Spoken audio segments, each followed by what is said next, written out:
প্রযুক্তিময় জীবনে সবকিছুই এখন আমাদের অ্যাপ নির্ভর। মোবাইলে বিল পে করা থেকে শুরু করে সকল কিছুই আমরা অ্যাপ্লিকেশন ব্যবহার করি, যেগুলো আমরা গুগল প্লে স্টোর বা অ্যাপেলের অ্যাপ স্টোর থেকে ডাউনলোড করি।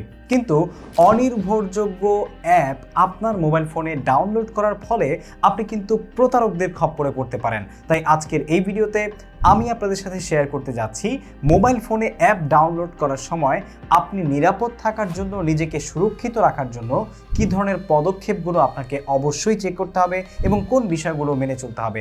সো এগুলো মেনে চললে আপনি কিন্তু অনেকটাই সুরক্ষিত থাকতে পারবেন। তো প্রথমেই চলে আসে নির্ভরযোগ্য সোর্স থেকে অ্যাপ ডাউনলোড করছেন কিনা সেটা চেক করুন। নির্ভরযোগ্য সোর্স বলতে অ্যাপেল স্টোর বা প্লে স্টোর এই ধরনের জায়গাগুলো থেকে সাধারণত অ্যাপ ডাউনলোড করবেন, কারণ এগুলোতে সাধারণত প্রত্যেকটা অ্যাপকে লঞ্চ করার আগে প্রাথমিকভাবে পরীক্ষা করা হয় যে এগুলো আসলে কোনো প্রকারের প্রতারক অথবা স্ক্যাম থেকে মুক্ত কিনা।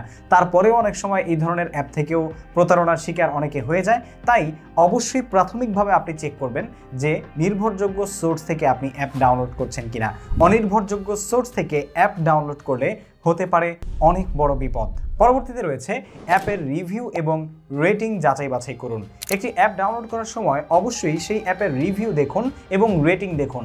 যেই অ্যাপের রেটিং যত বেশি এবং হিউম্যান রিভিউ যতটা ফিডব্যাক ভালোর দিকে, সেটা আপনি ডাউনলোড করলে অনেকটা সেফ থাকতে পারবেন। কেননা সেখানে ব্যবহারকারীদের যেই অভিজ্ঞতা সেটা সরাসরি জানা যায় এবং সেখানে কোনো বাগ আছে কিনা সেটাও কিন্তু আপনি তার মাধ্যমেই জানতে পারবেন। অ্যাপের পারমিশন যাচাই করুন। অ্যাপ যখন আপনি ডাউনলোড করছেন তখন আপনার কাছে কি কি পারমিশন চাইছে, কোন কোন অ্যাক্সেস নিতে চাইছে, এই জিনিসগুলো অবশ্যই চেক করে তারপর সেই অ্যাপটি ডাউনলোড করুন। দেখবেন অনেক সময় বিভিন্ন প্রকার অ্যাপ ডাউনলোড করার সময় যেটা আসলে সেই অ্যাপের দরকার নেই সেটাও আমাদের কাছে অ্যাক্সেস চায়। যেমন আমাদের ক্যামেরা, মাইক্রোফোন, আমাদের কন্ট্যাক্টস এবং এটসেট্রা এটসেট্রা। আর এইগুলো আমরা যদি আসলে যেই অ্যাপে যেটা প্রয়োজন নেই সেটা সেখানে দেখতে চাই, তাহলে সেক্ষেত্রেই কিন্তু আমরা এটাকে সন্দেহপ্রবণের চোখে দেখব। কারণ যেটা তার দরকার নেই সেটা যখন সে আমার কাছে চাইছে তখন ডেফিনেটলি এটা থেকে কিছু তো ঘটার সম্ভাবনা রয়েছে। তাই যে সমস্ত অ্যাক্সেসগুলো আপনার অ্যাপের জন্য প্রযোজ্য বা প্রয়োজন সেই অ্যাপটা ব্যবহার করার ক্ষেত্রে শুধু সেগুলো দিয়ে অপ্রয়োজনীয় অ্যাক্সেসগুলো আপনি ডিনাই করে দিন। মানে আপনি যখন অ্যাপটা ইউজ করছেন সেই সময় এটাকে অন করে আবার ব্যবহার করুন। পরবর্তীতে রয়েছে প্রাইভেসি নীতি পড়ুন। অ্যাপে অবশ্যই কিন্তু প্রাইভেসি পলিসি থাকে। এই প্রাইভেসি পলিসিটা অবশ্যই পড়ার চেষ্টা করবেন। সেখানে আপনার ডেটা আসলে সুরক্ষিত আছে কিনা, এটার কনফার্মেশন তারা দিচ্ছে কিনা, এই জিনিসটা দেখবেন। এটা যদি পরিপূর্ণভাবে বা ক্লিয়ার করা না থাকে তাহলে ডেফিনেটলি ওই সমস্ত অ্যাপ আপনার মোবাইল ফোনে ডাউনলোড করা থেকে বিরত থাকুন, নতুবা আপনি পড়তে পারেন প্রতারকদের খপ্পরে। অ্যাপ সাইজ ও স্পেসিফিকেশন যাচাই করুন।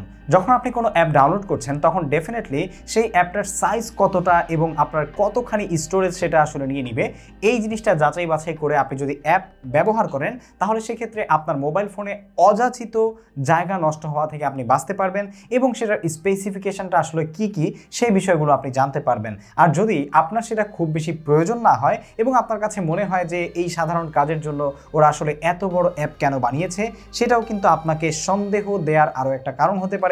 আর তখন আপনি এই ধরনের অ্যাপগুলো এড়িয়ে চলতে পারেন। পরবর্তীতে যেটা রয়েছে সেটা হচ্ছে ইন্টারনেট নিরাপত্তা সফটওয়্যার ব্যবহার করুন বা ইন্টারনেট সিকিউরিটি ব্যবহার করুন।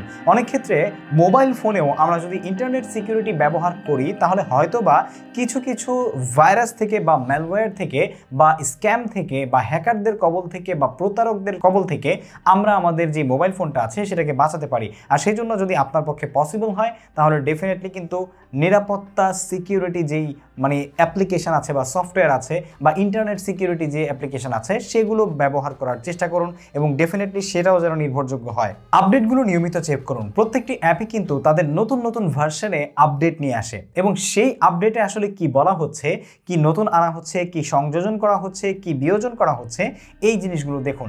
সেখানে আপনার নিরাপত্তার কোনো ঘাটতি থাকছে কিনা এবং সেটার সংযোজন আপনার কোনো সিকিউরিটিকে লেস করে দিচ্ছে কিনা, এই জিনিসগুলো বিবেচনা করে আপনি পরবর্তীতে সেই আপডেটটা দিন, নতুবা আপডেট দেওয়ার দরকার নেই অথবা সেই অ্যাপটি ব্যবহার করাই বন্ধ করে দিন। এবং ফাইনালি যেটা রয়েছে সেটা হচ্ছে ফিডব্যাক দেখুন, যাতে করে ব্যবহারকারীরা আসলে সচরাচর এটার ব্যাপারে কি ফিডব্যাক দিচ্ছে সেই বিষয়গুলো সম্পর্কে নিশ্চিত হন। যদি এটার ফিডব্যাক ভালো থাকে এবং আপনাদের সাথে শেয়ার করা ভিডিও শুরু থেকে এই পর্যন্ত যে বিষয়গুলো শেয়ার করেছি সেগুলো পরিপূর্ণভাবে এটা ফলো আপ করে এবং আপনাকে নিশ্চিতভাবে সিকিউরিটি দিতে পারে, তাহলেই আপনি সেই অ্যাপটি ডাউনলোড করুন। সুতরাং হুটহাট কোনো অ্যাপ দেখেই সেটা ডাউনলোড করে ফেলা, কোনো লিঙ্কে ক্লিক করে কোনো অ্যাপ ডাউনলোড করা, কোনো অপ্রয়োজনীয় ওয়েবসাইট থেকে অথবা অনির্ভরযোগ্য প্ল্যাটফর্ম থেকে কোনো অ্যাপ ডাউনলোড করে সেখানে যে কোনো কিছু করা থেকে ডেফিনেটলি বিরত থাকুন যদি আপনি অ্যাওয়্যার হয়ে থাকেন বা সচেতন হয়ে থাকেন আপনার অনলাইন প্রাইভেসি হ্যাকিং থেকে। সো এই ছিল ভিডিও। আশা করছি ভিডিওটা আপনাদের কাছে ভালো লেগেছে এবং আপনাদের উপকারে আসবে, আর আপনার মতো এরকম সবাই যাতে উপকৃত হতে পারে সেজন্য এই ভিডিওটি অবশ্যই শেয়ার করতে ভুলবেন না। দেখা হচ্ছে পরবর্তী ভিডিওতে, সে পর্যন্ত সবাই ভালো থাকুন, চ্যানেল সাবস্ক্রাইব করুন, ফেসবুক পেজ ফলো করুন, বলতে বলতে শেষ, তারপর আপনারা করবেন না জানি। আসসালামু আলাইকুম।